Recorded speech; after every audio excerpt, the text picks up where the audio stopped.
President Biden and Afghanistan. Welcome back to the conversation. I'm David Schuster. President Biden's overall approval rating seemed to have dipped a little bit given the scenes of chaos in Kabul, Afghanistan, and much of the criticism that the withdrawal of US troops was abrupt and sudden and not very well thought out.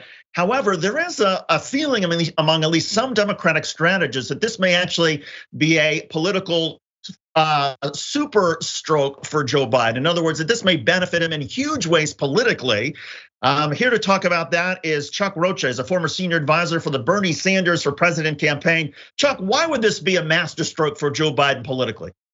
So let's just think about this, and I would ask all of you to think about it just politically. What issue have you ever seen where folks agreed that voted for Donald Trump, for Bernie Sanders, and are these elusive, persuadable white voters in the suburbs? That single issue has been get out of Afghanistan, and that not another American life needs to be lost for forever wars or one more of my tax dollars going to rebuild a country when literally our country itself needs to be rebuilt.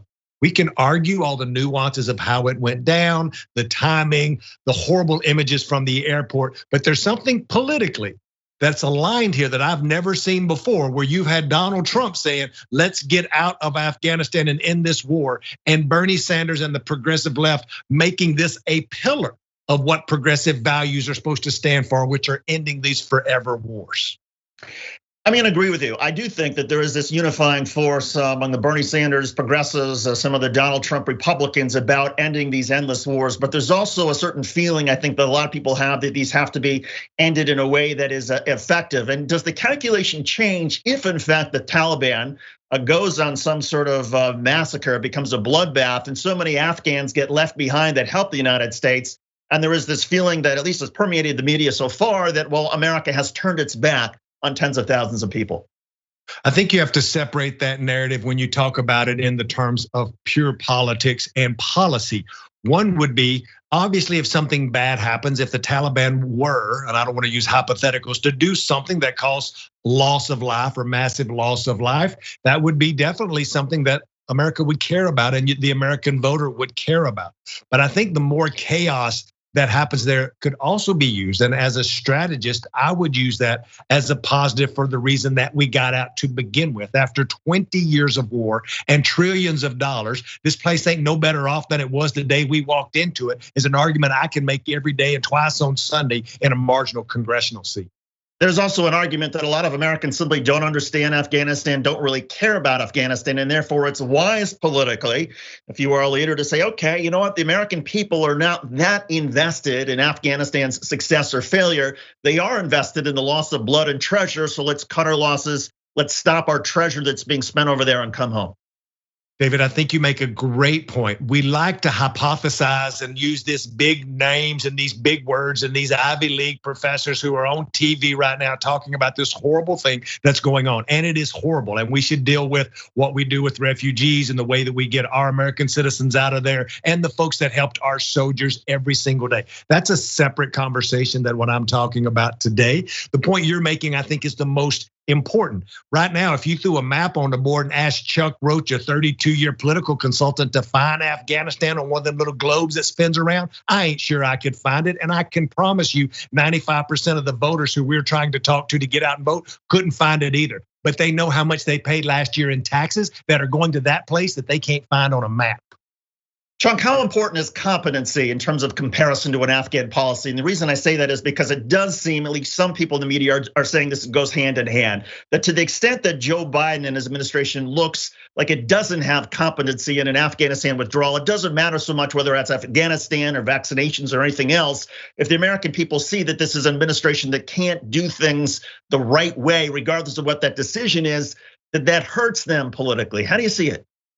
I think it's how you see these ads that will be run 12 months from now. And I'll remind everybody that there's not another federal election for more than 16 months. But in about 12 months, folks like me will be meeting with Democratic congressional candidates all around the country, either praising or not praising what the president did. They will be running ads that says that he finally got us out of an endless war and we're no longer wasting money on a place that can't even govern itself. Or you will see Republicans running that incompetence ad that you're speaking to, David, about that we didn't even have the competence to get out of a place we were in for so many years and spent X amount of dollars, and it's still just as worse off as it was there. Those two narratives will be defining a lot of what you're going to see the talking points be around in these midterm elections. Joe Biden hopes we're talking about shots in arms, money in banks, and a passed bipartisan infrastructure deal. And Republicans are going to be wanting to highlight his defeats, and this could be, one of them.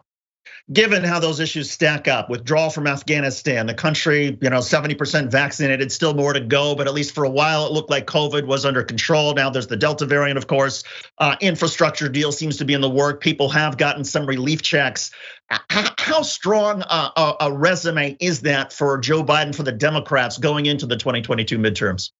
When we're doing focus groups post the general election that Donald Trump lost, we're not hearing people talking about worries in the Middle East or whether we are in or out of Afghanistan. When you ask them the question directly, they would say, we wish that we weren't there. But what we're hearing in focus groups are the price of gas is going up. The price of bread is going up. We need to make sure we get fully open. And can my kids go back? This is a big one. Can my kids physically go back to school because it's interrupting the whole family's livelihood, on whether the mamas and the daddies can go back to school, or are they stuck at home working remotely and being a substitute teacher? These are the real life events that I'm not seeing too many political consultants talking about, that I'm hearing from over and over again, which are these real life issues that are still hitting people in the mouth. And that would suggest then that if there is another, massive spread of COVID-19 because of the Delta variant or another variant, and you've got schools that suddenly have to close down again, we're back to all of that remote learning that our kids were doing last year. That sounds like that could be a political disaster for Democrats. It really is, and it's one of the big disasters that we had in the fall of 2020. After going back and talking to folks about why they voted for Donald Trump or for Joe Biden, this COVID response question was a big deal. Democrats were telling people to wear a mask and stay home because that was safe. And Republicans were like, let's get everything back open and let's get folks back to work, which in a place where not everybody was getting a COVID relief check. And if they were, it was very minimal. That was the message that was resonating with lots of middle-class workers and lower middle-class workers who needed to get back to work to make sure they can make money for their family. So shutting that down, David, to your point, would be disastrous for Democrats. That's why they're trying to do everything they can to get more shots in arms and keep our schools open so folks don't have to be working remotely taking care of their kids. And if they do have to take care of their kids because there are school shutdowns and people have to stay at home, how important therefore would it be for Democrats to get another round of COVID relief checks out there? Because I understand from your analysis that at least with independent voters, whether they're Latinos or anybody else, that if they were unaffiliated, their driving issue in the last campaign were these relief checks. It wasn't. It's because they were so hit by the downturn in the economy after the shutdown happened, right? So you saw different industries start coming back, but not everything has come back exactly like it was. And you saw a lot of loss. So the more that you can put money into those folks and into their bank accounts, I think that you see a direct economic recovery because they are taking that money. And guess what they're doing? When you give poor folks and middle-class folks money, they ain't saving it or buying stocks. They're buying more bread and they're buying more gas.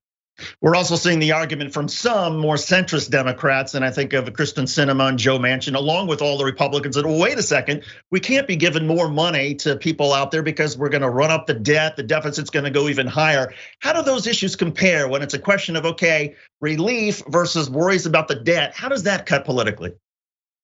Well, what you're gonna see is folks talking about, we still haven't spent as much money as we did on the Republican tax bill where we gave a bunch of rich folks tax breaks. And that's the way you're going to see my candidates framing this, that it seems like this government always has plenty of money when we want to waste trillions of dollars in Afghanistan or we want to give rich folks tax breaks. But when it comes to making sure poor folks can make ends meet, that they literally can have money to pay for their rent and to make sure they can pay for their child care, it seems that everybody is then clutching their budgets and worried about all the deficits. So we're going to call malarkey on that a little bit, like the word the president likes to use, and say that we need more money going into the wallets of middle class folks and not so much into the richest people who've made $bazillion during this pandemic. Chuck, how worried are you about progressives, about the Bernie Sanders supporters being, I don't know, disillusioned by politics because we can't get that $15 an hour minimum wage, we can't get free college education, we can't seem to be able to raise the taxes on the corporations and the wealthy? At what point do progressives start to throw up their hands and say, you know what? This political system is beyond broken. Is that a concern of yours? It's always a concern when you're trying to bring folks together, but we have a big coalition and we have already gotten more than we could have ever believed with Bernie Sanders getting this reconciliation through of over $3 trillion. Like it was a big deal, $3 billion, excuse me, not trillion, but that's a big deal. And we would have never thought as progressives that we could have got the things that are included in that bill actually done. So we're feeling very positive about the things that are getting done every single day. And what you're seeing is more Americans getting back to working with this infrastructure bill. Even the unions, the environmentalists, the social justice folks and police reform, everybody's getting something in this bill that makes them feel good. And we're not gonna let perfect be the enemy of good. 15 months until the 2022 midterm elections. I have a feeling we're going to be talking a lot with Chuck Rocha. He's the former senior advisor for the Bernie Sanders for President campaign. Chuck, always a pleasure to have you on TYT. Thanks for doing this. Thank you, David. Thanks for watching the Young Turks. Really appreciate it. Another way to show support is through YouTube memberships. You'll get to interact with us more. There's live chat emojis, badges. You've got emojis of me, Anna, John, JR. So those are super fun. But you also get playback of our exclusive member-only shows and specials right after they air. So all of that, all you gotta do is click that join button right underneath the video. Thank you.